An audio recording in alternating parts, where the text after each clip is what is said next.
올해 우리 표어로 믿음의 창시자요 완성자이신 예수님을 바라보자 한 이 표어로 한 1년을 보내왔습니다. 우리 서로를 바라보면서 예수님을 바라봅시다. 한 번 더 같이 고백해 봅시다. 예수님을 바라봅시다. 예수님을 바라봅시다. 또 한 번 같이 1년 동안 수고하셨습니다. 1년 동안 수고 많으셨습니다. 항상 옆에 계셔서 감사합니다. 항상 제 옆에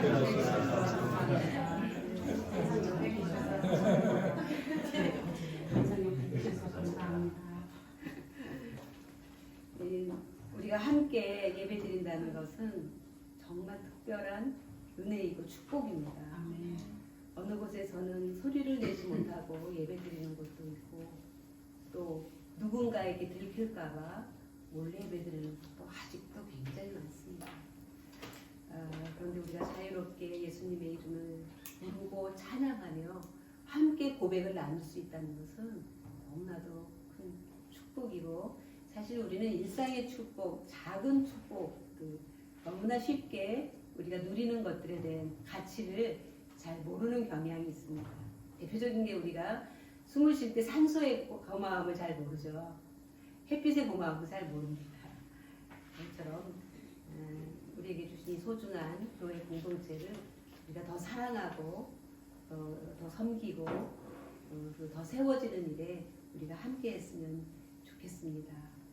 올 표어가 믿음의 창시자의 완성자인 예수님을 바라보자로 정했지만 이 표어는 우리의 일생 동안 지키고 가야 될 우리의 좌표라고 할 수 있습니다. 나침판과 같은 것입니다.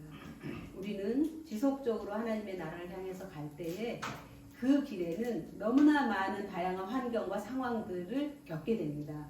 그때에 그런 상황 속에서 때로는 어두워서 빛이 보이지 않는 그런 곳 같은 상황도 만날 때에 우리가 정확하게 하나님의 나라를 찾을 수 있는 것은 바로 예수님을 바라볼 때입니다. 그래서 우리 인생의 이 믿음의 길을 가는 동안 여러분의 인생의 목표가 예수님이 되시기를 축복합니다. 우리는 지난 수요일 날 기쁜 소식의 성탄절을 맞았습니다. 여러분 정말로 이 성탄이 여러분에게 기쁜 소식을 전해준 날이십니까? 아멘. 제가 이 시간 여러분들에게 하나 당부드리고 싶은 것은 이 표현이 아닌 이 표현에 들어있는 그 의미를 더 새기고 그리고 하나님께서 이 말씀을 통해서 우리에게 보여주시는 그 그림 있잖아요. 그 모습 있잖아요. 이것들을 좀 상상하면서 우리가 들으면 훨씬 더 가슴에 와닿지 않을까 하는 생각이 듭니다. 제가 이제 몽골에서 한국말로 예배를 드리기 어려울 때 집에서 설교 테이프를 한국에서 보내주는 설교 테이프를 자주 일할 때마다 그거 듣고 부엌에서 일하든 집안일을 하다 항상 틀어놓고 듣는데 그 들으면서 제가 무엇을 느꼈냐면 그 말씀을 듣는 게 아니라 이 말씀으로 하나님의 은혜와 성령을 체험한 이 말씀을 전하는 사람의 그 감동과 그 의미가 그리고 그분의 삶에 어떤 그 도전이 있었을까라는 관점으로 말씀을 들었을 때 그 말씀이 저의 삶에 굉장히 가깝게 다가오는 것을 느꼈습니다. 그래서 여러분들도 이 말씀의 의미와 또 제가 이 말씀을 전할 때에 이 전하고자 하는 의도와 그 제가 받은 그 감동과 은혜는 무엇인가를 같이 공감하고자 하는 마음으로 들으시면 훨씬 더 이 말씀이 나에게 주시는 말씀이 될 것입니다. 우리는 해마다 성탄절을 보내지만 우리가 이 1년 동안 우리가 1년의 교회의 달력, 우리는 이제 우리가 쓰는 태양 달력이 있지만 교회에서는 교회력을 쓰죠. 근데 교회력은 예수님의 어떤 일을 하셨는가로 그 교회의 달력이 정해집니다. 교회의 행사들이 정해집니다. 그래서 교회의 모든 역사의 주인은 예수님이십니다.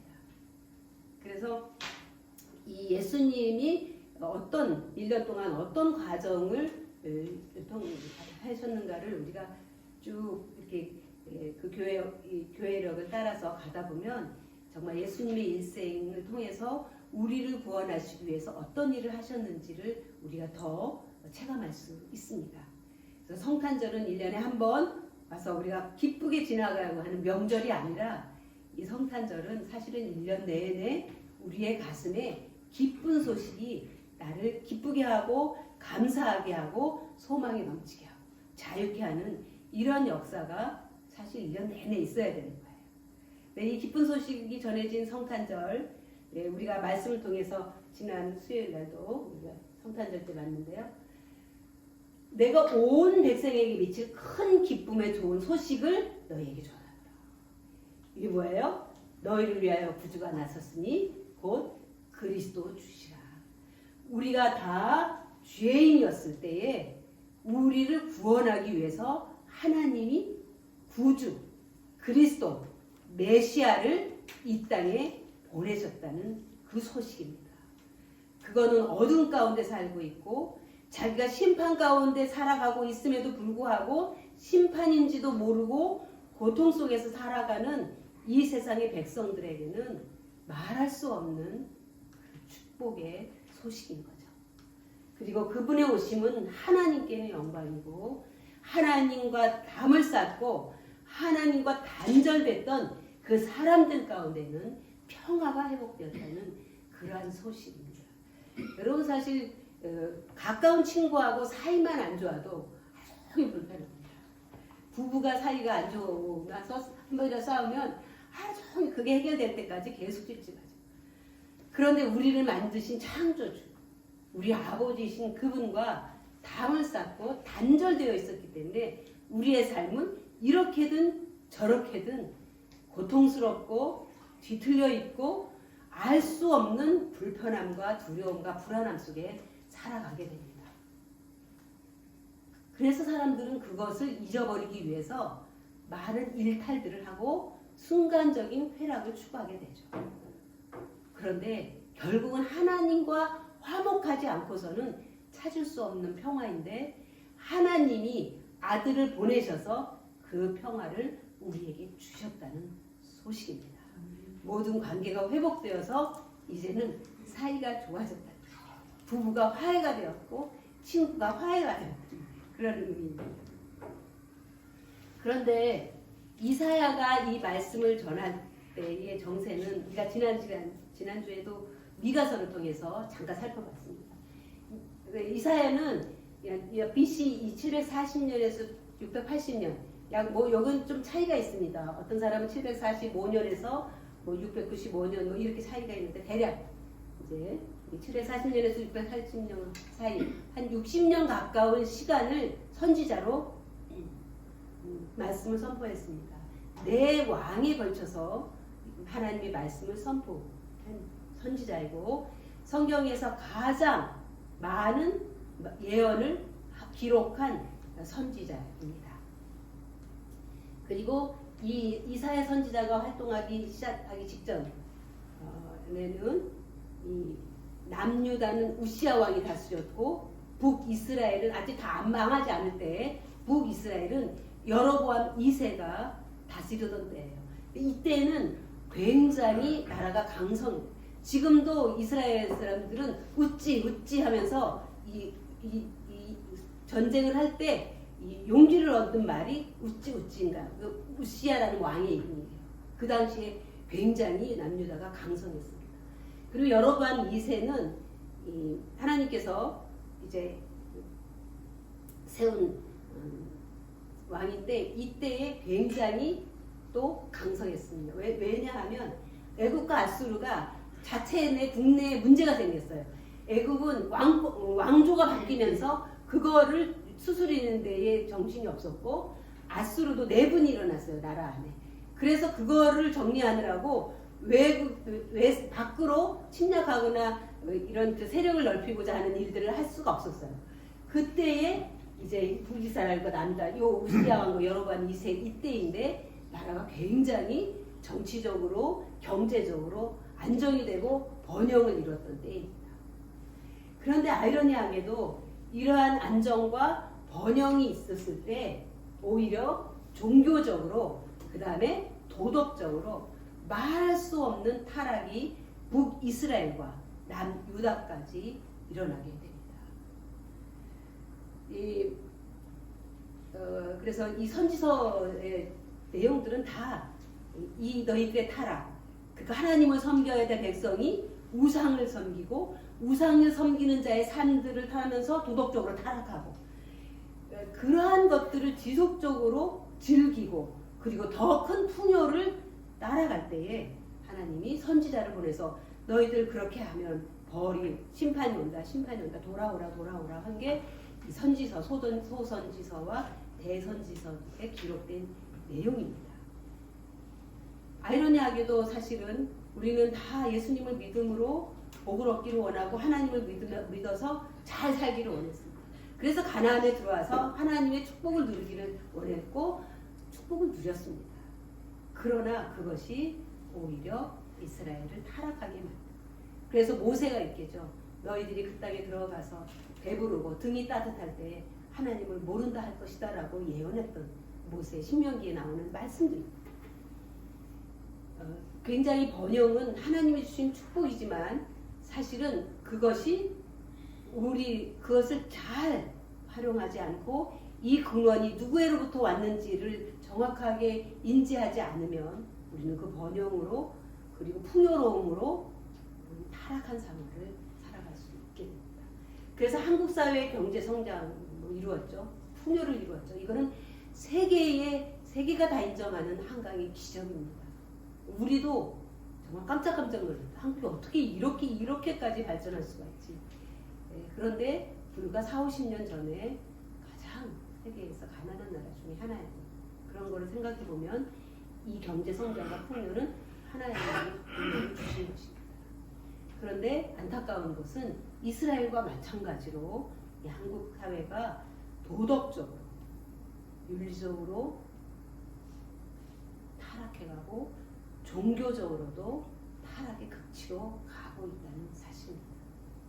다시 말하면 선지자들이 이스라엘에게 남유다에게 외쳤던 이 말씀, 이 선지서의 기록은 바로 오늘 우리 사회에 던지는 그러한 하나님의 예언의 말씀이라고 생각을 합니다. 그래서 하나님이 주신 이 성장과 풍요가 세계 선교하고 복음을 증거하고 이 땅의 어려운 자들에게 이 선행을 하는 그 흐름으로 가지 않는다면 우리 민족에게도 예측할 수 없는 심판이 올 것은 하나님 우리 민족을 사랑하기 때문에 우리 민족을 사랑하기 때문에 돌아서지 않으면 심판을 내리실 것입니다. 다만 우리가 그 하나님의 이 경고의 말씀을 듣고 우리 개인에서부터 우리 교회, 우리 사회, 우리 나라, 우리 온 민족이 돌이켜서 하나님이 우리에게 주신 사명 그거를 제대로 감당하는 그러한 우리가 될 때에 이 경제적 풍요와 성장과 풍요는 더 많은 어려운 사람들에게 어려운 나라들에게 좋은 선한 영향력으로 미칠 것이고 그리고 우리나라는 더욱더 강건한 나라가 될 것입니다. 이렇게 이사야가 예언할 때의 상황은 이랬습니다. 그런데 이렇게 정말 그 하나님의 심판이 거의 정해져 있습니다. 이거는 돌이킬 수 없는 상태로 갔어요. 그런데 2700년 전에 외쳐진 기쁜 소식이 있어요. 첫 번째는 이사야서 40장 1, 2절에 보면 이렇게 되어 있죠. 너희의 하나님이 이르시되 너희는 위로하라 내 백성을 위로하라. 지금 1장에서부터 39장까지는 이사야서 66장까지 있죠. 1장에서 39장까지는 계속 이스라엘 민족의 이 죄악과 우상 숭배를 계속 지적하면서 돌이키라고 예언하고 있습니다. 돌이키지 않으면 반드시 심판이 올 거라고 하는 이 예언이 1장에서 39장까지 있는 거예요. 그런데 40장부터 이 55장까지는 하나님이 이스라엘의 그 심판의 회복을 말씀하고 있어요. 그래서 여기 그 심판을 하지만 하나님께서 회복하실 거라고 하는 이 첫 번째 장의 첫 번째 말씀은 백성들을 위로하라는 거예요. 이것은 이 이스라엘이 이제 722년에 그들의 죄악으로 인해서 돌이키지 않는 죄악으로 인해서 아수르에게 망하죠. 아수르는 다시 내분이 일어난 것을 정리하고 다시 강성해져 가지고 북이스라엘을 멸망시켰어요. 왜냐하면 그들이 죄악에서 돌이키지 않았기 때문에. 그러나 그들이 강성했기 때문에 이스라엘이 망한 게 아니에요. 하나님께 돌아오지 않았기 때문에 망한 거예요. 왜냐하면 하나님은 어떤 강대국 속에서도 애국과 같은 단계 속에서도 자기의 백성들을 지키시는 분입니다. 그런데 돌아오지 않는 그들을 아수르에게 넘기셨습니다.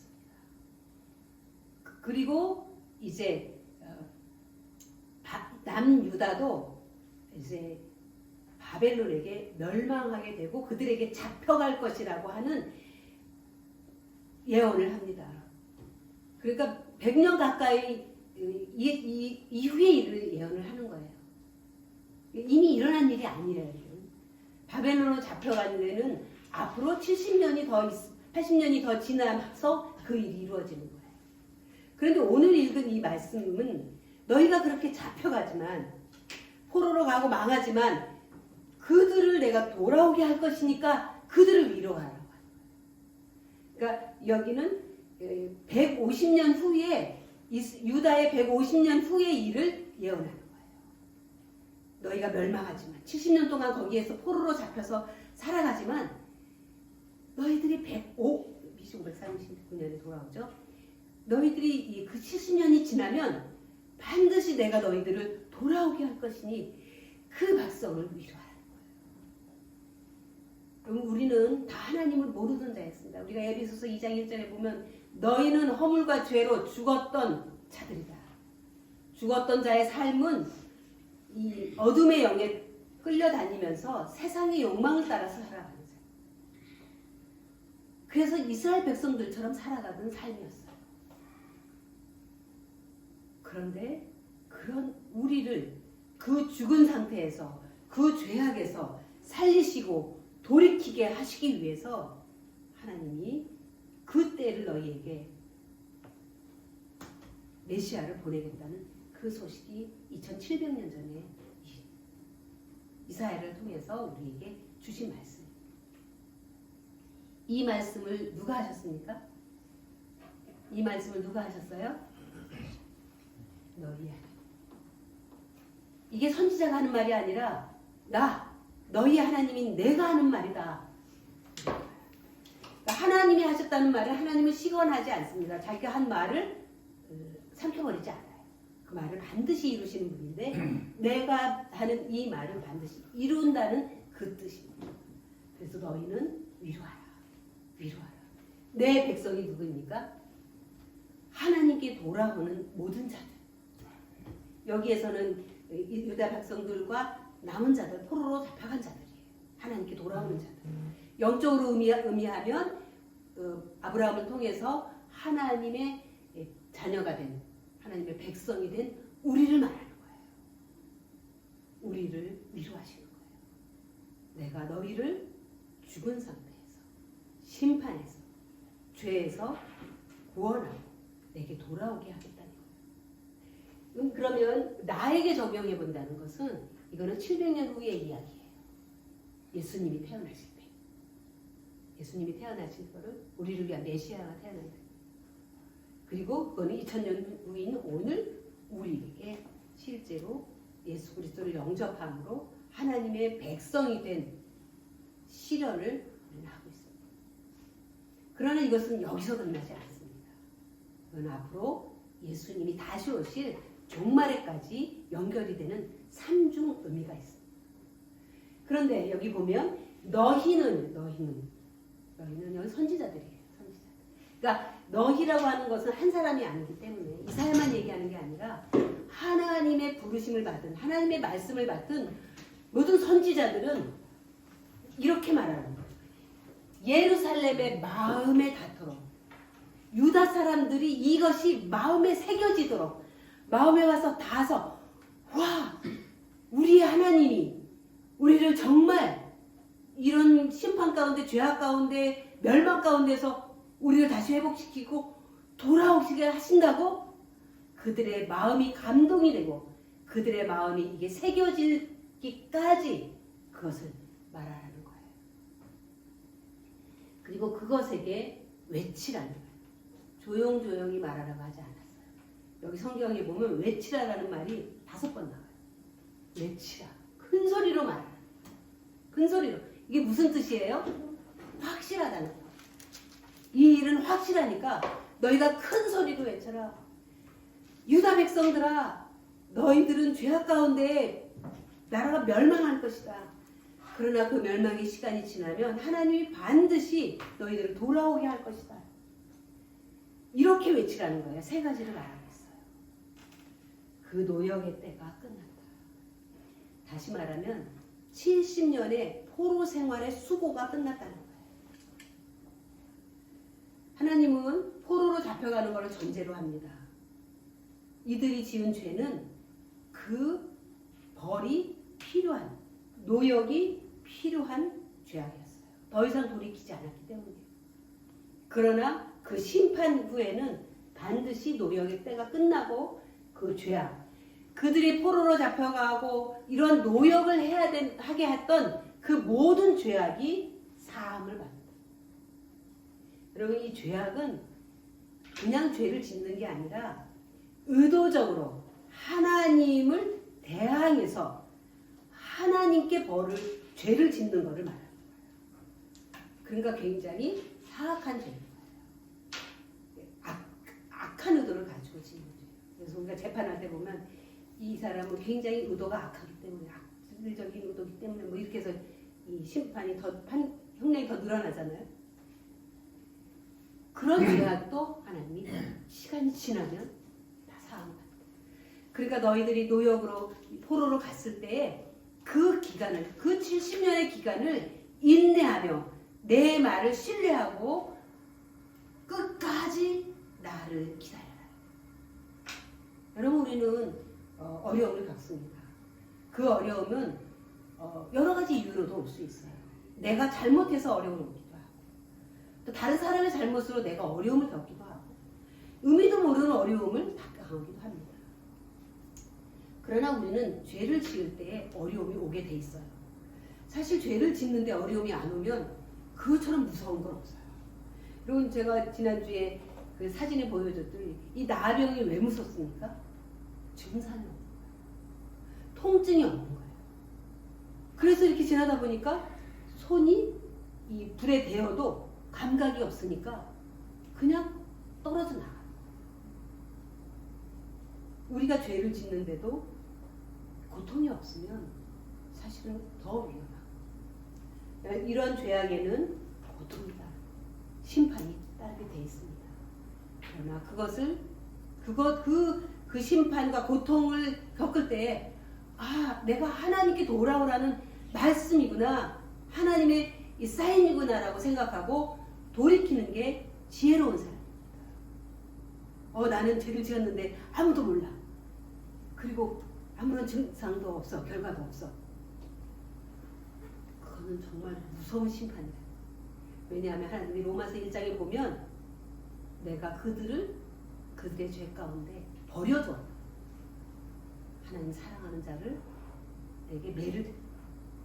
그래서 우리가 고통스러울 때, 내 죄악으로 뭔가 이 삶이 꼬일 때 곧바로 하나님의 사인인 줄 알고 주님 앞에 돌아와서 그것이 지나가기까지 기다리는 거예요. 회개하고 기다리는 거예요. 그러면 그 죄악이 사함받고 그 노역의 고통의 시간이 끝나게 됩니다. 그리고 그의 모든 죄로 말미암아 여호와의 손에서 벌을 받았다. 벌을 배나 받았다. 이 배라는 의미는 꼭 숫자의 의미는 아니고 충분히 받았다는 거예요. 이스라엘이 바벨론의 포로로 70년을 지내면서도 거기에서 고통스러운 삶을 내가 충분히 너희들이 그 벌을 치르게 한다. 근데 그게 누구의 손에서냐? 하나님의 손에서인 거예요. 여러분 우리가 잘못했을 때에 하나님의 손에서 벌을 받는 게 복입니다. 이게 사악한 악한 영들에게 벌을 받으면 감당이 안 되는 거예요. 내가 너희에게 벌을 준 것, 너희가 벌을 받은 것, 이 노역의 때를 지나 고통스러운 이 포로의 삶을 겪은 거는 내 손에서 겪은 거다. 그러니 너희는 안심하라. 내가 너희들을 보호하는 그 손으로 그 노역의 때를 지나. 그러니까 우리가 죄를 짓고 잘못하고 고난이 당하고 어려움을 당할 때에 우리가 즉시 하나님의 사인인 줄 알고 하나님 앞에 회개하고 돌아서면 하나님의 그 구원의 손으로 적당한 때에 그 고통이 끝나도록 하십니다. 하나님은 당신의 보호의 손으로 구원의 손으로 내 노역의 때를 정하셨고 그 고통의 벌을 정하시고 충분히 치렀기 때문에 너희는 돌아올 수 있다라는 말씀입니다. 이게 전해진 첫 번째 기쁜 소식이에요. 두 번째 기쁜 소식은 3절에서 5절까지의 말씀입니다. 제가 이걸 안 고쳤네요. 3, 4, 5절입니다. 여기 3, 4절 5절인데요. 여기에 보면 이 하나님께서 정말 너무 감격스러운 일이 있습니다. 하나님께서 백성들과 함께 오시는 길을 예비하는 거예요. 하나님이 오시는 길을 예비하라는 거예요. 그거를 외치라는 거예요. 너희는 광야에서 여호와의 길을 예비하라. 사막에서 우리 하나님의 대로를 평탄하게 하라. 하나님께서 광야에서 사막에서 당신의 백성들을 데리고 다시 돌아오시는 길을 예비하라는 거예요. 너희의 마음을 준비하라는 거예요. 경건하고 정결하고 거룩하게 구별하여 너희의 마음을 준비하라는 거예요. 여기에서 하나님께서 오시는 길은 백성들과 함께 돌아오십니다. 그래서 그 하나님의 길을 평탄하게 하라는 거예요. 근데 그 길을 보니까 골짜기가 파였고 산들 언덕이 높고 또 고르지 않은 퉁불퉁한 길이 있고 험악한 지형의 길이 있는데 그것을 다 평탄하게 하라. 여러분 이 골짜기는 무엇입니까? 우리의 그 낮은 자존감과 우리의 연약함과 모든 위축됨, 죄로 상할 대로 상한 그런 모든 마음의 상태를 말하는 거예요. 그것을 도주하라. 하나님이 이 언약의 말씀으로 그것을 채워라. 그래서 나의 낮아진 마음들이 다시 올라오고 산마다 언덕마다 사람이 교만하고 우쭐댔고 내가 뭔가 할 수 있다고 생각하면서 교만했던 것들을 다 주어라. 너희는 하나님이 오시는 길에 그것들은 다 장애가 되고 하나님이 오시는 길을 거치는 것이 되기 때문에 그것들은 다 낮아져. 또 고르지 아니하고 우리의 왜곡되고 비뚤어진 그 길을 말하는 거예요. 우리 그런 심사를 말하는 거예요. 왜곡된 성품들, 왜곡된 가치들, 또 기질들 뭐 이런 것들을 평탄하게 돼요. 그 다음에 험한 것, 사납고 악하고 이 뾰족뾰족하고 이런 것들이 평지가 될 것인데 이건 누가 하십니까?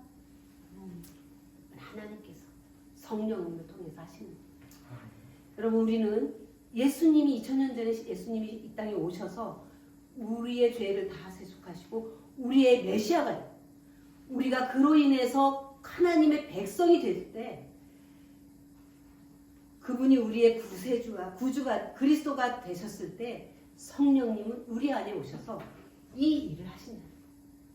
그래서 하나님이 지나가시는 길을 하나님이 우리 안에서 평탄하게 거하실 수 있도록 지나가실 수 있도록 우리의 마음을 그렇게 만드실 거라는 것입니다.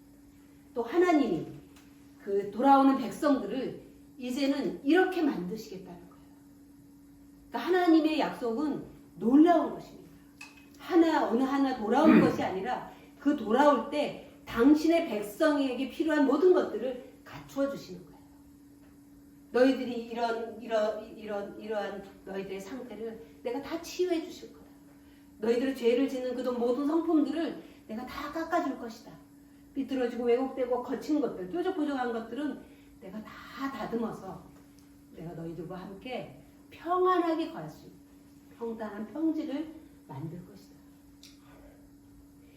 그 다음에 5절에서 보면 백성과 함께 오시는 여호와의 영광을 보리라. 여러분 이거 가슴 벅차지 않습니까? 하나님이 바벨론의 남은 자들, 포로들을 이제 데리고 오십니다. 이끌고 오십니다. 왜냐하면 그들이 죄악 가운데 있었을 때, 그들이 돌아오지 않았을 때 하나님의 임재는 떠나셨어요.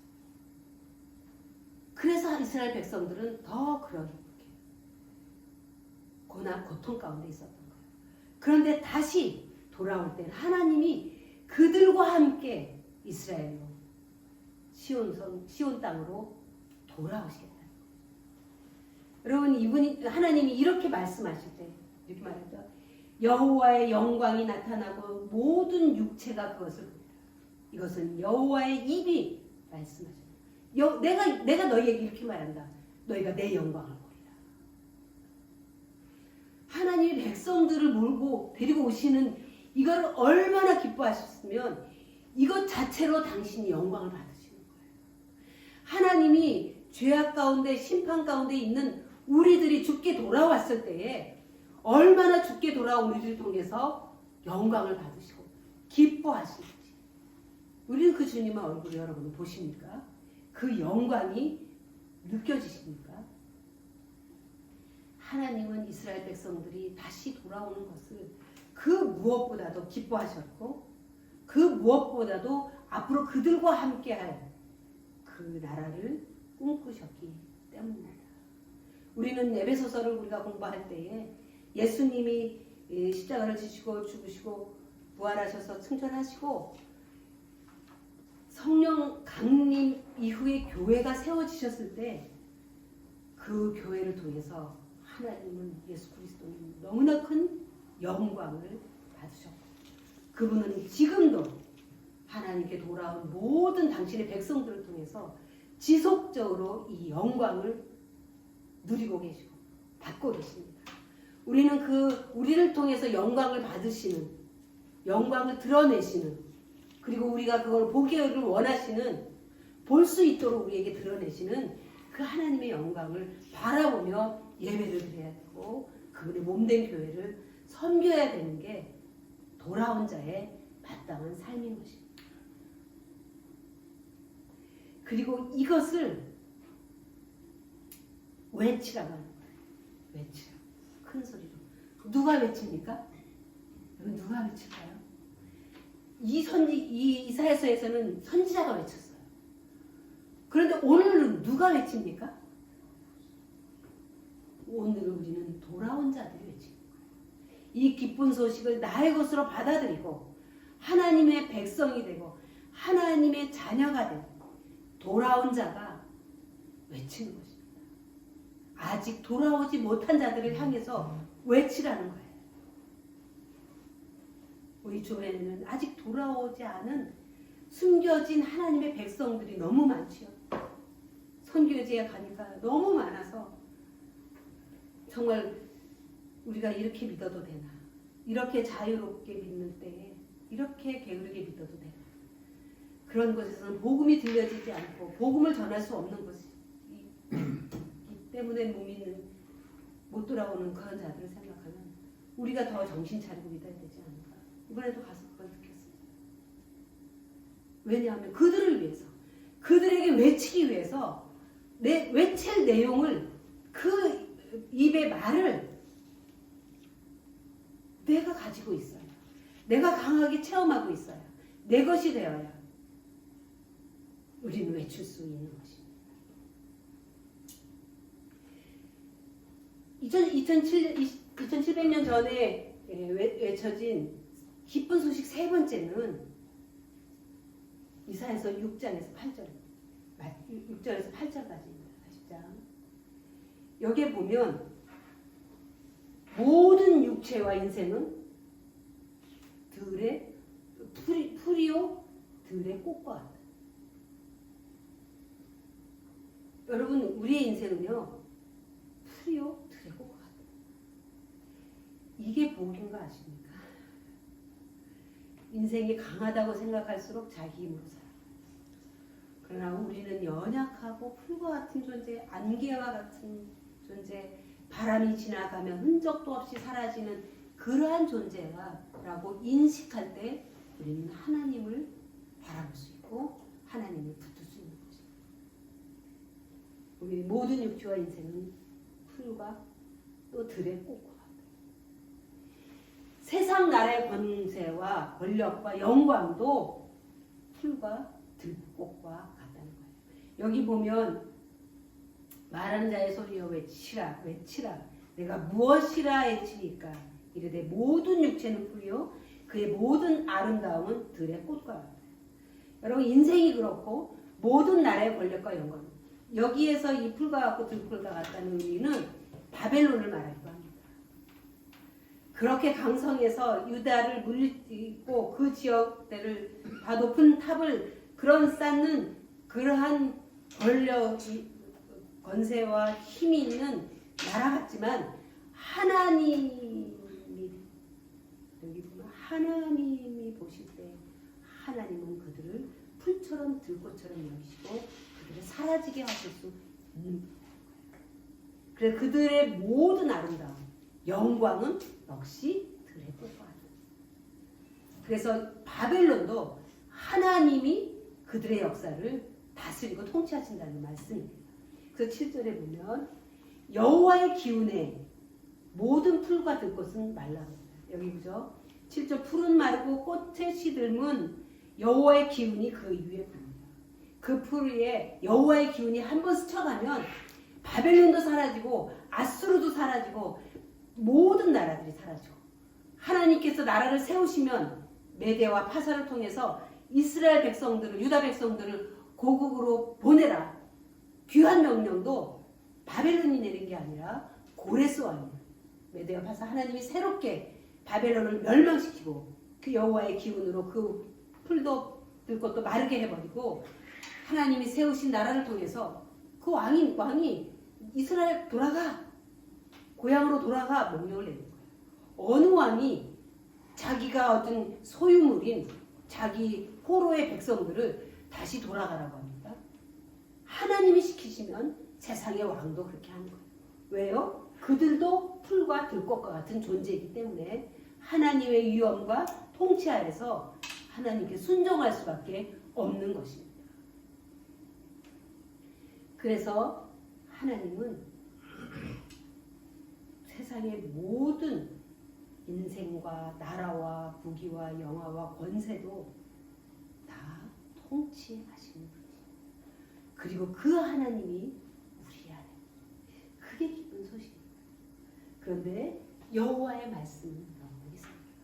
세상의 모든 것이 안개와 같고 들의 풀과 같고 들꽃과 같을지라도 여호와의 말씀은 영원히 여호와의 말씀은 변치 않습니다. 여호와의 말씀은 반드시 성취되는 역사, 능력이 있습니다. 그렇기 때문에 우리는 풀과 같고 들꽃 같은 존재입니다. 맞습니까? 네. 그거를 인식하고 고백하는 자는 자기 힘으로 뭘 하려고 하지 않습니다. 아직도 하나님은 생각하지 못하고 내 스스로 내가 이걸 어떻게 하지 고민하는 자는 아직도 내가 믿을 만한 구석이 남아있다고 생각하지. 근데 우리에게는 그런 구석이 없어요. 착각하고 있을 뿐입니다. 항상 여호와 하나님을 바라보고 그분의 뜻을 물어야 되는 게 풀과 들꽃의 운명인 거예요. 본분인 거예요. 그래서 하나님은 너희가 아니라 내가 하는 거야 라는 걸 계속 말씀하십니다. 그래서 우리는 무엇을 의지하고 무엇을 붙들고 살아가고 있습니까? 말씀입니까? 아직도 나의 경험입니까? 내가 가지고 있는 능력입니까? 내가 가지고 있는 여건입니까? 뭔가 될 만하다고 믿고 있는 그런 것입니까? 그것들은 들의 꽃과 같고 풀과 같은 것입니다. 속히 그거를 버리고 말씀을 붙들고 살아야 할 것입니다. 마지막으로 2000년 전에 성취된 기쁜 소식. 이거는 그가 자기 백성들에서 죄. 이게 우리에게 오늘 성취된 거죠. 그 다음에 영접하는 자, 그 이름 믿는 자들에게 권세를 주고. 이거 우리가 자녀된 권세를 성취했습니다. 주의 이름을 부르는 자는 누구든지 구원을 얻는다는 이 약속의 말씀이 2000년 전에 십자가 위에서 다 성취됐고 오늘 그것을 내 이름으로 고백하는 자는 나에게 이루어진 기쁜 소식이 되는 것입니다. 아멘. 그렇다면 마지막으로 종말에 성취될 그것도 기쁜 소식인데 다가올 종말을 준비한다. 이것은 나의 오늘의 구원의 문제가 아니라 앞으로 예수님이 마지막에 다시 오실 것에 대한 예언입니다. 그래서 예수님이 다시 이 땅에 오셔서 우리를 하나님의 나라로 영접할 것이다. 그래서 내가 가서 너희를 위하여 거처를 예비하면 내가 다시 와서 재림인 거예요. 너희를 내게로 영접하여 나 있는 곳에 하늘나라에 너희를 있게 할 것이다. 이것을 반드시 이룰 것이다. 이거 이루실까요? 안 이루실까요? 그걸 어떻게 믿죠? 이미 이루셨잖아요. 이스라엘의 귀환을 통해서 이루셨고 오늘 우리의 구원을 통해서 하나님의 약속을 이루셨고 마지막으로 주님이 재림하실 날도 다시 이루실 것이기 때문입니다. 그래서 계시록에 보면 내가 속히 오리라. 예수님 반드시 오십니다. 내가 줄 상이 각 사람에게 있어 그가 행한 대로 갚아주죠. 그래서 우리는 이 예언의 말씀을 들으면서 다가올 종말을 준비하고 맞이할 삶을 살아야 하는 거죠. 마지막이라고 해서 진짜 마지막으로 기쁜 소식을 받은 자의 삶을 우리 살아갑시다. 기쁜 자의 구원의 감사와 기쁨으로 합시다. 여러분 구원의 감사와 기쁨이 있습니까? 아멘. 있습니까? 아멘. 어떤 상황에서도 이 기쁨을 놓치지 않고 살아가고 있습니까? 혹여 내가 이 기쁨이 없다면, 이가 감사가 없다면 항상 내 구원을 점검하시길 바랍니다. 항상 점검하시길 바랍니다. 그래서 항상 이 감사와 기쁨의 자리에 있어야 될 것입니다. 기쁜 소식을 외치며 삽시다. 여러분 큰 소리로 외치며 삽시다. 전도하라는 얘기예요. 전도합시다.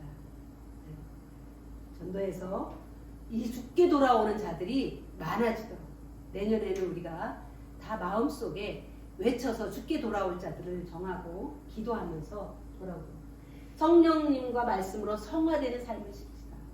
골짜기가 돋아지고 산과 언덕이 내려가고 구워진 것이 곧아지고 험한 것이 평탄하게 되는 그러한 성화의 삶을 살아갑시다. 하나님의 주권 앞에 겸손하게 삽시다. 왜냐하면 우리는 풀과 들꽃이기 때문입니다. 그 다음에 하나님의 기쁨과 영광을 바라보며 삽시다. 죽게 돌아오는 자들을 통해서 영광을 받으시고 그것을 기뻐하시는 그 하나님의 모습을 우리가 눈으로 바라보며 영적인 눈으로 바라보며 그리고 영원한 말씀에 자신의 나의 모든 존재를 의탁하고 삽시다. 여러분 풀과 들꽃이 무엇을 의지할 수 있어요? 바람 보면 휙 나가. 그런데 견고한 말씀에 자신을 딱 의지하고 살아가면 결코 흔들리지도 사라지지도 없어지지도 않습니다. 늘 이런 마지막 주일을 이제 보내면서 한 1년을 돌아보고 내년 한 해 이러한 기쁜 소식을 받은 자의 삶을 사시는 여러분들이 되시길 바랍니다. 기도하겠습니다. 주님 감사합니다. 우리에게 이 놀라운 기쁨, 구원의 기쁜 소식, 다시 오실 주님을 맞이할 기쁜 소식을 주셔서 감사합니다. 주님, 정말 믿음으로 이 말씀을 받게 하여 주시고 이 말씀의 의미가 내 삶 속에서 새록새록 살아나게 하여 주시고, 그리고 정말 마지막 때 오실 주님을 맞이하기에 조금 더 부족하지 않는 준비하는 삶을 살아가는 우리 기부의 모든 가족들이 되게 하여 주옵소서. 예수님의 이름으로 기도합니다. 아멘.